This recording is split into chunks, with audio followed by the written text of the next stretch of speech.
On the brink of elimination, the Seahawks could be without one or both of their top running backs heading into Thursday night's game against the Bears. We'll be breaking down the latest injury news on this short week, heading into Week 17 here on our Tuesday edition of Locked On Seahawks.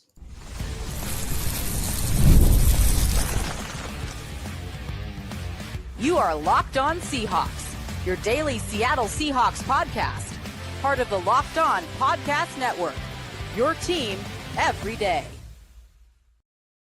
Greetings, 12. This is Corbin Smith, host of the Locked On Seahawks podcast, your daily Seahawks podcast, part of the Locked On Podcast Network, your team every day. Glad to be teaming up here on our Christmas Eve episode with my co-host in crime, Rob Rang, and a special thanks to all the 12s out there this holiday season. Thanks for listening in and making Locked On Seahawks your first listen 5 days a week, whether you're in Sammamish, Washington, or down in Cardinals country in Phoenix, Arizona. We greatly appreciate each and every one of you and hope that all of you have a wonderful Christmas or whatever holiday that you celebrate this time of year. The Seahawks on the brink of elimination after losing to the Vikings on Sunday, but they still have a little bit of life going into Thursday night's game against the Chicago Bears.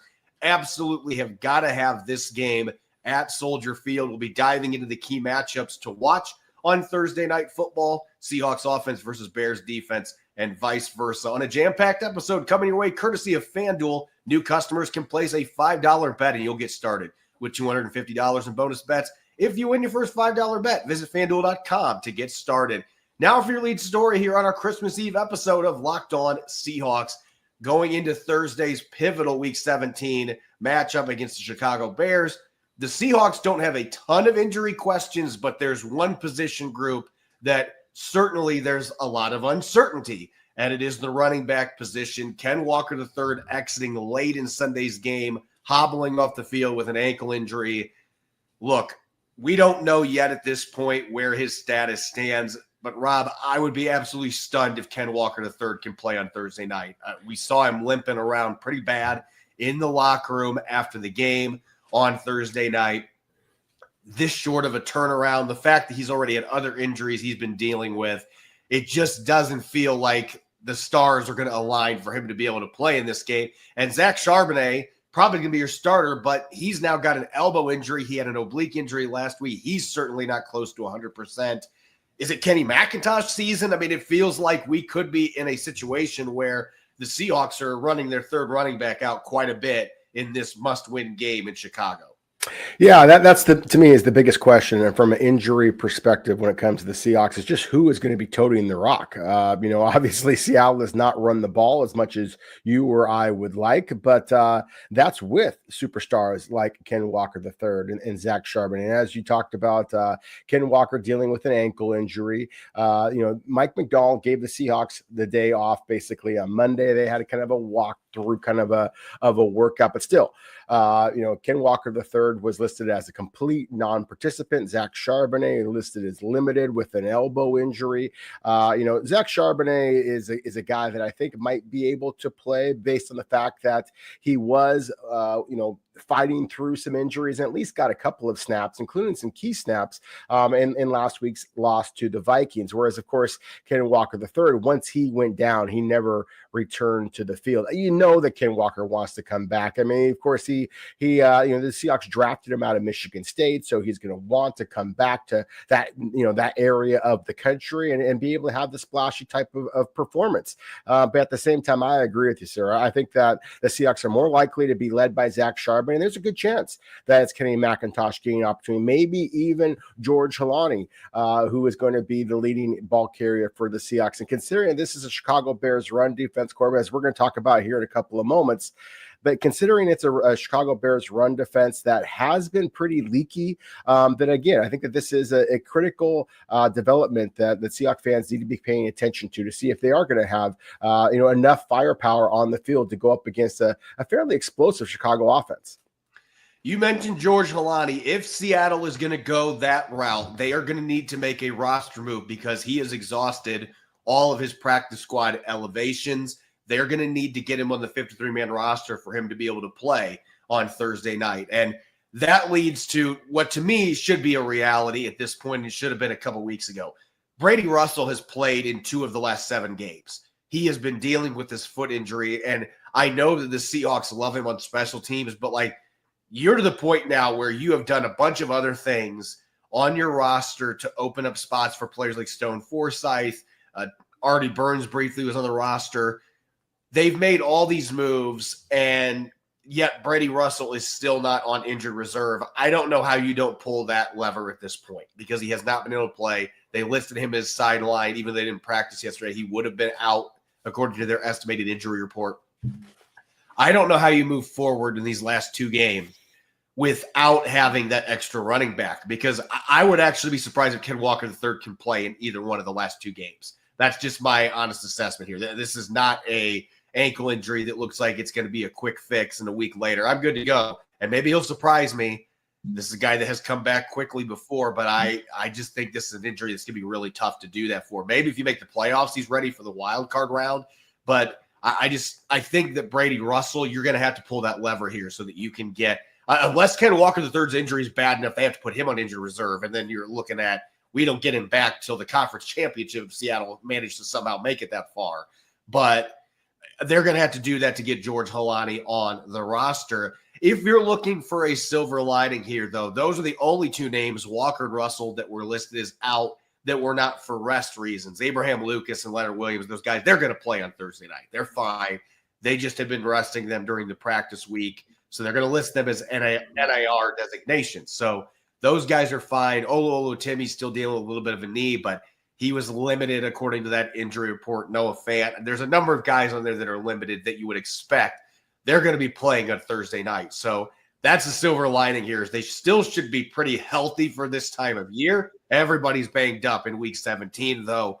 You're just going to be happy that you can have most of your guys on the field. Chicago already has lost some significant players that are not going to be out there this week. And so from that standpoint, even with the running back situation, the Seahawks maybe should be thanking their lucky stars that they are as healthy as they are at this point in the season.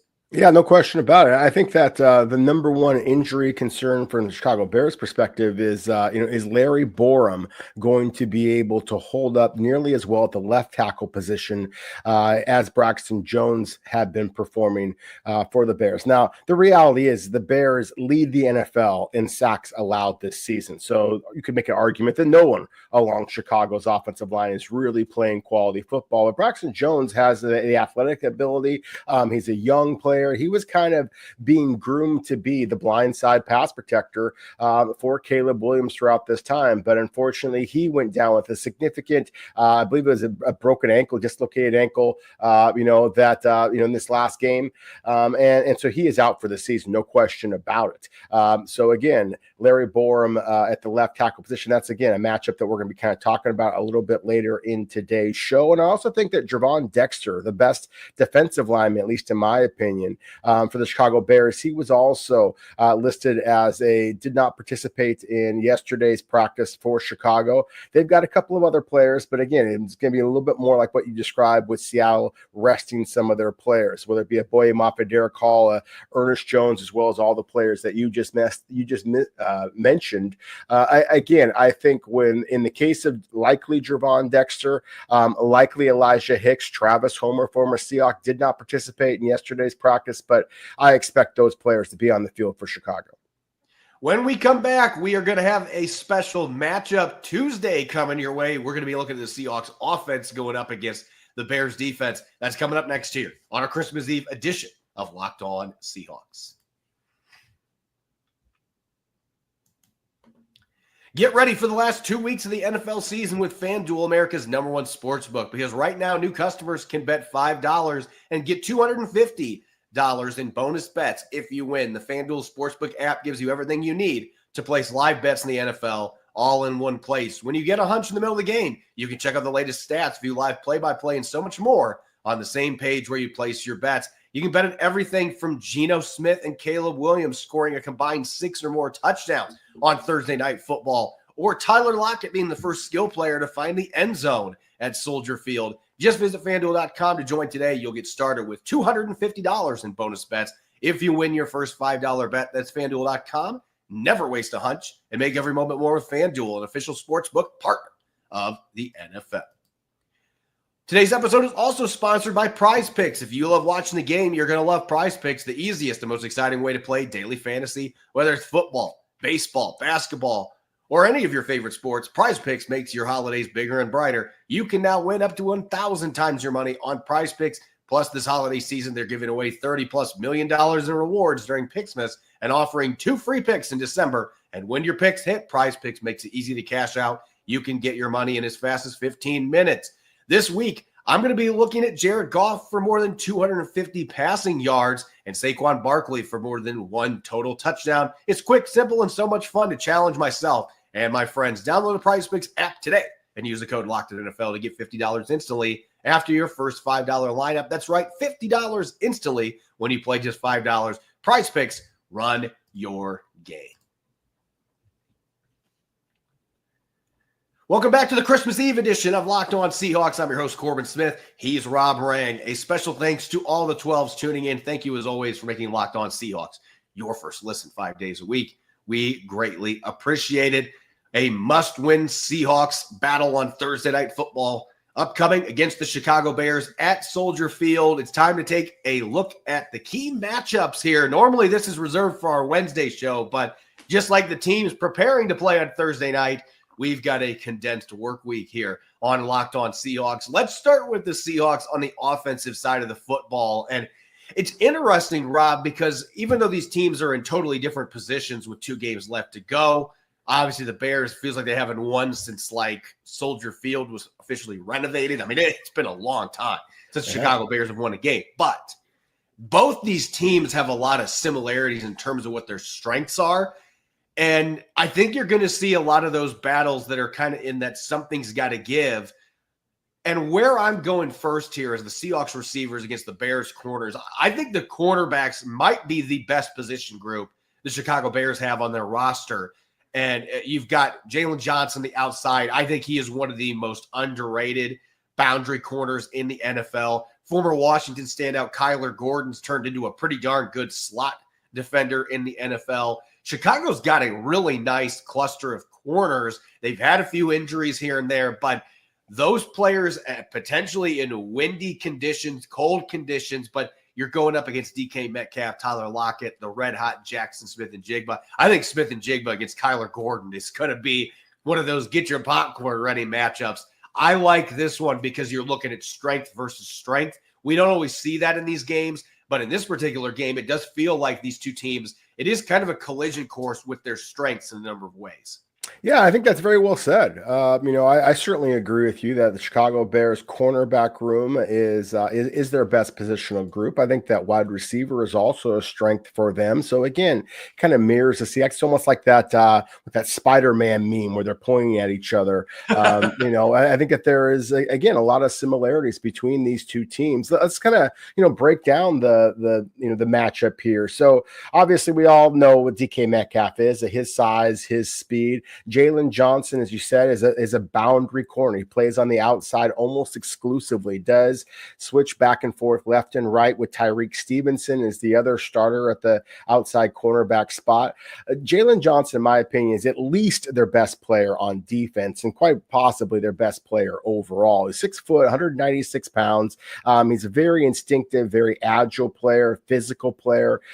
He leads their secondary with 7 passes broken up so far.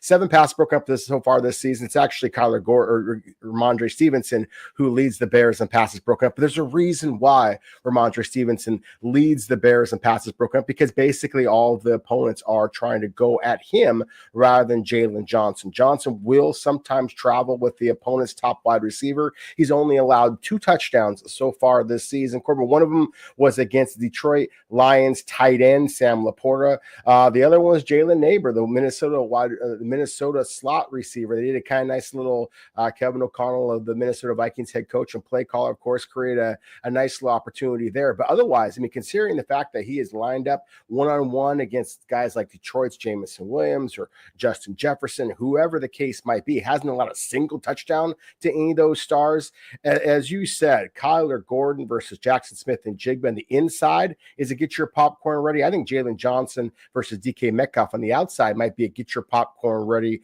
type of matchup as well. Because again, there's any game DK Metcalf can absolutely explode. But I think when it comes down to the Seahawks being able to win this game, then again, that JSN matchup is going to be interesting. Tyreek Stevenson on the outside is a guy that, in some ways kind of mirrors Tariq Woolen, and in that he has exceptional size. He's 6 foot. He's 205 pounds. He's around the 4.4s, but sometimes he makes some questionable decisions. That's why he's allowed 4 touchdowns so far this season. He is the only guy that's actually created a defensive score for the Bears, had a pick 6 against Tennessee in the season opener. So again, Corbin, as you said, it seems like forever since the Chicago Bears have won a football game. They haven't made a lot of big plays on defense, and that's a big part of it. Matt Eberflus, when he was fired, he was 4-8. Thomas Brown has succeeded him as head coach. He's 0-3. So the Bears have not yet won a game after hiring a new coach. So again, this is a Chicago Bears team that right now is kind of scuffling along. It's on the Seattle to make sure that they keep Chicago scuffling. Yeah, and it's interesting because I don't know that there has been a game this season that I've been able to say what I'm about to say here, but I look at maybe the most advantageous matchup for the Seattle Seahawks in this game. Their interior offensive line against the Bears' interior defensive line. And again, I can't believe I'm saying this, but if Gervon Dexter plays, then maybe that changes this a little bit because I do think he's their best interior defensive lineman. But I think you can make a very strong case the Bears have the worst interior defensive line in the NFL. They don't really have a legitimate 1A starter in that group. They're playing mostly backups at this point. Guys that I don't know would be backups on a lot of teams, but they are backups for the Chicago Bears, and they're starting right now for Chicago. And this team has given up over 100 rushing yards in every one of their last 9 games, and they've lost all those games. And a bunch of them, they've given up 150-plus yards. And a big reason for that is their front line is getting bullied pretty much week after week. These guys are getting knocked several yards off the ball. Seattle has been able to run block better the last 3 weeks. Ryan Grubb, I implore you, please run the football in this game, especially with the conditions potentially not being great. It doesn't sound like it's going to be super cold for this game, but you need to bring the run game when you go to Soldier Field in late December, especially when you look at the opponent and how bad they have been at defending the run. I think this is a game that Laken Tomlinson, Satoa Lamea, and Olu Olutimi can actually play some bully ball because of the lack of depth and talent that the Chicago Bears have on the defensive line. Even if Gervon Dexter plays, and I think he is their best player in that interior defensive line, he would probably be the second or third best defensive lineman on most teams in the NFL. So push this team around. You should be able to move the line of scrimmage. You should be able to run the football. And please, please, please don't let these guys ruin your pocket in pass rushing, because that's been something they haven't done really all year either. This should be an advantage, and I'm emphasizing should be because we've seen what the Seahawks team has done this year with their interior offensive line. But this should be a matchup that really leans heavily towards Seattle in this one game.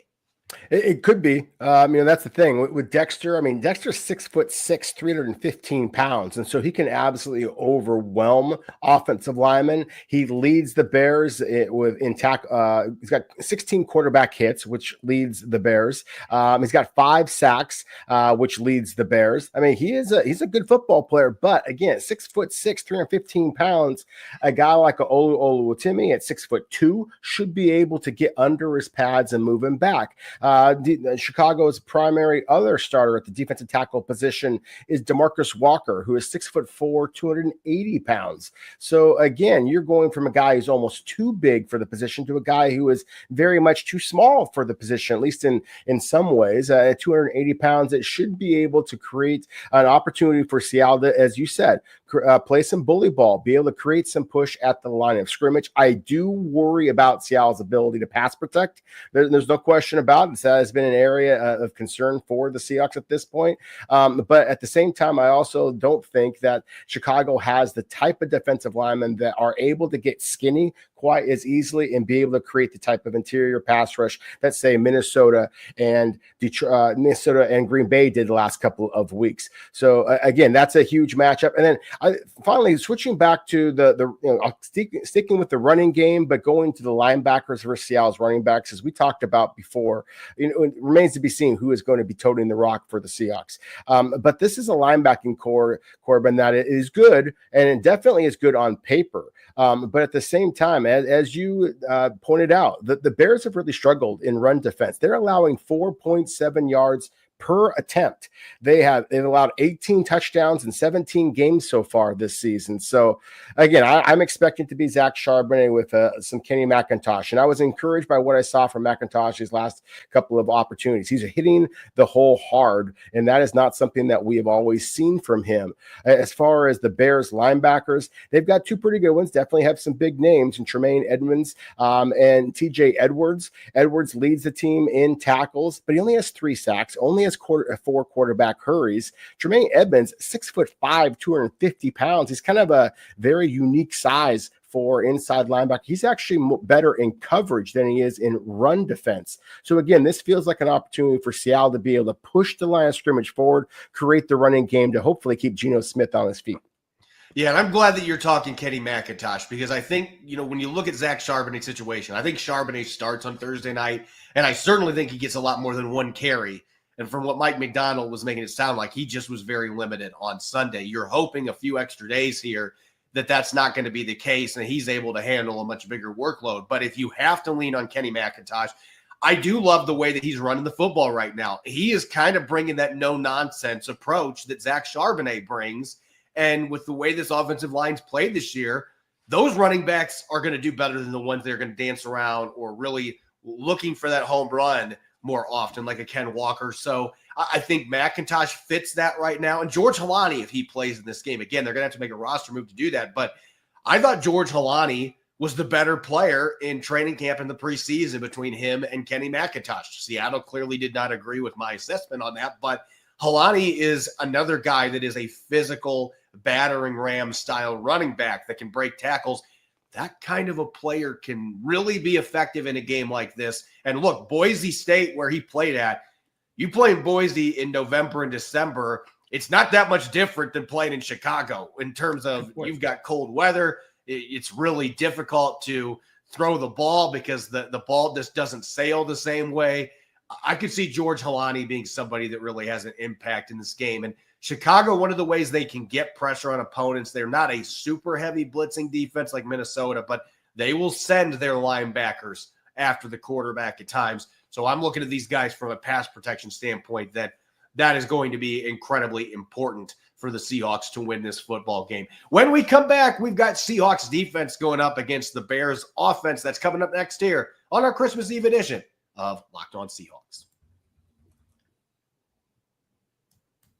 Locked On Seahawks is brought your way by Rocket Money. Did Rocket Money help you find any subscriptions you forgot about or that you were paying for twice? That definitely happened to me. I had Disney Plus and I was paying for it twice and didn't even realize it. Rocket Money made it so easy to track them all down. It's like having a personal assistant for your finances. Rocket Money is a personal finance app that helps find and cancel your unwanted subscriptions. It monitors your spending and it helps lower your bills so you can grow your savings. It brings everything together in one place, whether it's subscriptions, your spending habits, or even the goals you want to hit this year. Rocket Money has over 5 billion users and has saved a total of $500 million in canceled subscriptions, saving members up to $740 a year when using all the app's premium features. For me, one of the best features is the subscription tracker. I used it to cancel services I wasn't using anymore, and I've already saved a ton of money. Plus, with their goals feature, I've been able to automatically set aside money for my future. No more stressing about budgeting every month. Cancel your unwanted subscriptions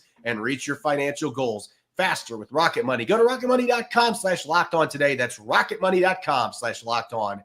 rocketmoney.com/lockedon.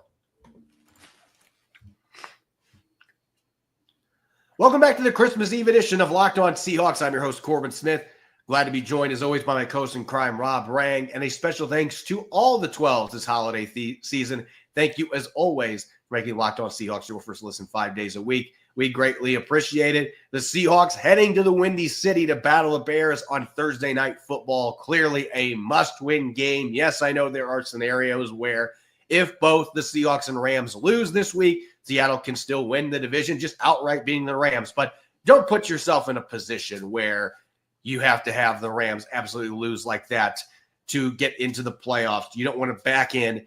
You got to find a way to win this football game. Let's look at the key matchups when the Seahawks are on defense against the Bears offense. And we're going to start in the same tangent as we did last segment because, as you mentioned, Chicago, maybe their second biggest strength. You could argue maybe it is their biggest strength. They've been inconsistent at times, but Chicago's receiving core. You've got Keenan Allen, DJ Moore, the rookie Rome Odunze. They've got a really fun array of weapons there. 3 guys with different skill sets that can do some different things with the football. And Caleb Williams has been able to figure things out here as of late. And it feels like they've at least been getting yardage. They've been moving the football better through the air. Williams had over 300 passing yards against Detroit this last weekend. And again, all 3 of these guys have different skill sets. Seattle's got the cornerback room, though, to be able to handle that if all their guys are playing at their best in Devin Witherspoon, Reek Woolen. And I cannot continue to rave enough about Josh Jobe. I thought Josh Jobe was one of the 3 best defensive players for Seattle on Sunday against Minnesota. He was fantastic. Couple pass breakups, had a couple really good tackles in the run game. This kid continues to play well, but you're going to be tested again because no matter what you do, if you're Seattle, Jobe is going to be going up against one of those big 3 receivers for most of this game for the Chicago Bears. And this feels like this could be a matchup that really tilts who wins this game. I 100% agree with you. Both when you're talking about with Josh Jobe and just the physicality and consistency, the intensity, intentionality in which he plays. I mean, you very rarely see him make the mental mistakes. So not only on how I agree with you as far as Josh Jobe and what he's brought to the Seahawks so far this season, but also just the fact that this is a massive matchup. Of course, everybody's going to focus in on the quarterback, Caleb Williams. So let's just talk about the number 1 overall pick of the 2024 draft here for a moment. He's completing 62% of his passes, 3,271 passing yards, and the 19-5 touchdown to interception ratio. Sounds like he is playing, frankly, at a better level than he has been playing. As I mentioned before, since the head coaching change, the Bears have been unable to win a game. Caleb Williams has yet to lead the Bears to a 4th quarter comeback victory. Again, this is not a quarterback who has played as clutch and played as well as perhaps certainly that I expected in the draft analysis. He was my number 1 quarterback coming into this draft, and he's been basically lapped by the play of, say, a Jaden Daniels, even Drake May or Bo Nix. Michael Penix showed some flashes. But at the same time, unlike some of those other rookie quarterbacks out there, Corbin, as you mentioned, the Chicago Bears are absolutely loaded at the wide receiver positions. Those 3 primary receivers, again, DJ Moore, Rome Odunze, and the immortal Keenan Allen, have such different skill sets. And so I'm fascinated in this matchup of how Seattle is going to try and match up against them. DJ Moore is just cat quick, and it can also run in a straight line very, very fast as well. And so that makes him dynamic. He is a much more aggressive receiver than you expect. He's actually kind of like his former Carolina Panthers predecessor, Steve Smith, in the way that he just attacks the football. And so I'm a big fan of DJ Moore. He leads the Bears in receptions and in receiving yards. Keenan Allen leads the team in touchdowns. He, of course, operates out of the slot most of the time. And then Rome Odunze, his size, he is a fascinating matchup as well. And just like I mentioned before with Kenneth Walker III for the Seahawks, is kind of going back to his old Big Ten stomping grounds in a way. You know that Rome Odunze, as well as Kyler Gordon on the flip side for Chicago, is going to want to perform because they know that there's an awful lot of University of Washington Husky fans out there watching this football game. So again, it's about getting some pressure on Caleb Williams, as we'll talk about in a moment here, but it's also about trying to match what the Bears wide receivers do well. And again, when they are as versatile as they are, that's a formidable task. When you look at Chicago's offensive line, as you mentioned in the first segment of the show today, they did lose Braxton Jones, their starting left tackle, to a fractured ankle this past week. He's out for the rest of the season, obviously. And Larry Borum is going to be jumping into the starting lineup. Now, Borum has played quite a few snaps in the NFL. It's not like this is a guy that has played 5 snaps and he's a rookie or whatever. Larry Borum's played quite a bit in the league, but the results with those snaps haven't necessarily always been great. And putting him at the blindside spot, that feels like a position by itself. Boye Mafe, Uchenna Nwosu, Derek Hall, all 3 of those guys can play both sides of the line of scrimmage. It feels like this is an opportunity for them to really be able to feast getting after Caleb Williams. Now, the thing is, you got to be careful. You don't want to be too hyper aggressive going after this guy, because Caleb Williams will tuck and he'll run and he'll do a ton of damage if you just leave him a small crease to get out of the pocket. So you want to be aggressive, but you also got to be guarded to an extent. And I think that makes this a fascinating matchup from the standpoint that it's kind of a checkers game that turns into a chess match because of the running ability of Caleb Williams. Yes, no question about it. I think first off, talking about Chicago Bears and their offensive line, Larry Borum is 6'5" and he's 340 pounds, and he's all of that. When I watched him, evaluated him coming out of Missouri, I thought, okay, this guy can play in the NFL. He just got to play inside at guard, and he had played tackle at Missouri. I think that this is a matchup that Boye Mafe, speaking of guys going back to their Big Ten country, that he might be able to have a splash game. He's the player I expect to primarily be lined up against Borum. Certainly you're going to see Uchenna Nwosu. Certainly you're going to see Derek Hall as well. Hall has 7 sacks. He's tied with Leonard Williams for the most on the Seahawks. Boye Mafe is 1 behind them with 6 sacks. This, to me, feels like a matchup that the Seahawks should be able to jump up their sack production. As I mentioned before, the Bears have allowed the most sacks in all of the NFL, while Caleb Williams has 5 interceptions, which sounds pretty good. He also has 8 fumbles, 5 of which he's lost. To put that in perspective, Geno Smith has 7 fumbles, hasn't lost any of them. So again, Caleb Williams is making some of those rookie mistakes where he's holding the ball too long, trying to play that hero ball. He is an adept scrambler. So as you said, Corbin, they can't just see how pass rushers can't just pin their ears back, because otherwise Caleb Williams will make the Chicago Bears running game much more ferocious than perhaps it is on paper. But again, I think that that's critical that Seattle be able to fully take advantage of Mike McDonald's kind of wizardry when it comes to creating some sim pressures and things like that to confuse the rookie, because when he is confused, he will revert back to that hero ball and create some big play opportunities for the Seahawks defense. And speaking of that run game, this is one of those games where you can't just look at the backfield and pin most of the matchup on the running backs. Now, I think DeAndre Swift is a very solid runner. Has he been a top 10 caliber player? No. But he is a solid running back that can do damage as a pass catcher too. So Seattle's defense has to be ready for that.